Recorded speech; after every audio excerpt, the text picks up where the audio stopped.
Real quick before we start on today's reading, I do want to apologize. There is a house that burned down about a block and a half over a while back, and so they've been working on it. So you will hear some workers talking, and you'll hear a little bit of work going on. So I do apologize for that in advance, but you can still hear what I'm reading. And you can hear my wind chimes, which I personally think add a little bit of ambiance to it. So, I don't know, you tell me. Blessings and enjoy today's reading.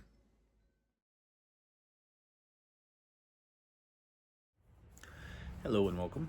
My name is Mitch Fairchild. I guess you know that because you're on my YouTube channel. Welcome.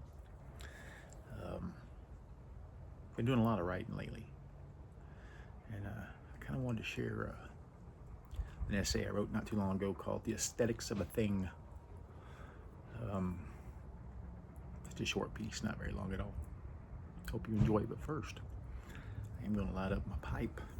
Inside my pipe, I have some Georgia blend from the Round Rock store, Pipe World store. Let me get that lit for a second. Hold tight.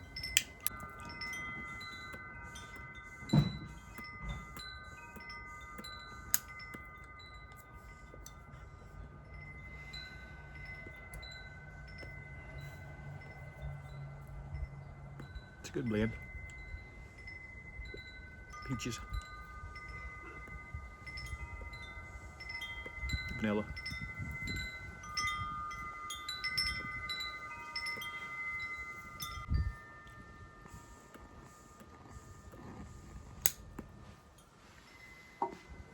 Yummy. Sorry about the alfalfa thing. The aesthetics of a thing. I love living vicariously through my wife. She is a world traveler.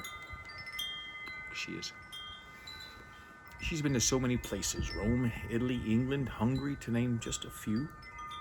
She's had an audience with the Pope, taken in some of the best wines Tuscany has to offer, and had high tea at the Ritz in London. She and a friend are headed to Australia in the coming months. She enjoys her travels, and she always brings back the most interesting stories of the places she's been. Me, not so much. And as much as traveling is leisure, it can also be tumultuous, hard. I mean, people are involved after all, and where I am a lover of good conversation, there are those who hold no value when it comes to taking civil discord and common sense, personal space, and hygiene into consideration. God tells us to tell the world about Him and do more often than most. I try. He does not say let them take over the unspoken boundaries that separate you from themselves. No, Texas is fine with me. God bless Texas. I'll venture out to the mountains of Colorado or New Mexico, and I'll partake in grand visits to the beaches of Florida. But attempting to take this poor hick out of the country, probably not going to happen. I did say probably. You never know. With that being said, the one thing I truly love are the pictures of the glorious buildings and beautiful asymmetrical and sometimes not so asymmetrical architectural feats my wife visits. When it comes to the architecture and aesthetics in general, the greatest of nation, that's America for anti-American vermin out there, finds itself lacking. And with good reason. After all, we've only been designing and building lofty fortress, monolith citadels, and the like for a few hundred years, whereas the rest of the world has been constructing phenomenal achievements of stronghold refinement and beauty. But the beauty in question goes beyond the architecture. Some of the photos that instantly make their way to my handheld communication device are wonders of aesthetic endeavors. Artwork that was created millennia ago by men who haven't breathed a breath in centuries. Artwork that stretches beyond the canvas and into church ceilings, chiseled garden statues, and even ancient brothel walls.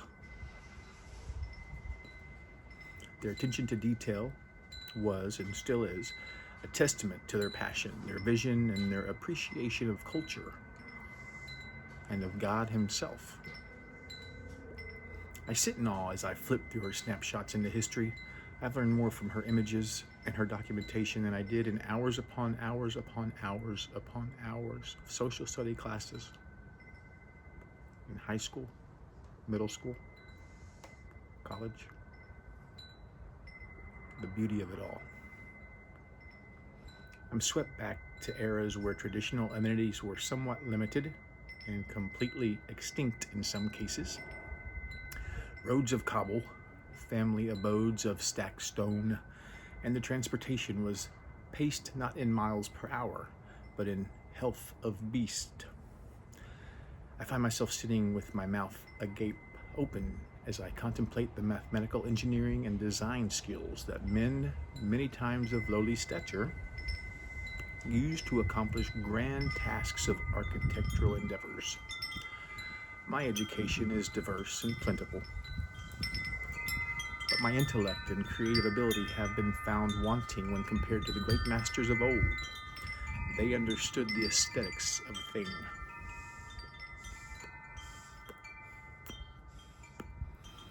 Corners that modern men make square, usually because of limited vision, they made spherical. Artwork hadn't been reformed by the likes of Klimt and Kandinsky yet. So the tapestry, landscapes, and portraits were, and still are, flawless and immaculate for the most part. Even the food from other corners of the globe, works of art, and in of themselves, that they have meticulously been passed down from cuisinaire to gourmet chef to culinary artist. Culinary conjurings that could, if cuisine were a commodity, fetch top dollar in today's market. No speculation, just fact. Visually pleasing, all of it. Not good enough, like we experience here in the upper 48 and the lower 2, but a higher standard as it pertains to the aesthetics of a thing. The men from eras gone by took pride in their work. Again, it wasn't quantity over quality. And they worked hard, sometimes to the bone. There was no half-assing it, as my father used to say, and still does. The work produced beauty, and the beauty was a manifestation that was and is aesthetically pleasing. A sacred gift to the eyes and the mind itself, an unwrapping of a visual delight, from the tallest of cathedrals to the shortest of beautiful detailed cabinetry. Blueprints were initiated and embedded in the minds of men.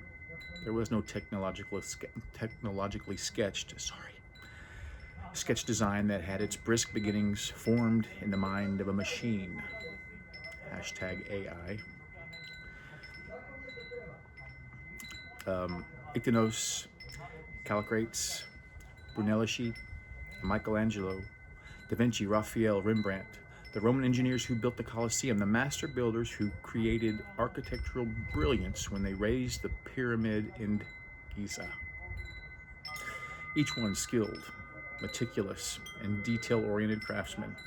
When compared to these brilliantly intelligent prodigies, most modern men can't hold a paintbrush or hammer or candle to their meticulously inspiring pursuits. Not to say that today's creatives are lesser men, but to say that today's creatives are men who are more likely to do less. It is a genetic flaw, a loss of the ability to think outside the box, if you will. And for those who take offense, please note, I include myself in this neo-creative squad of modern visionary innovators.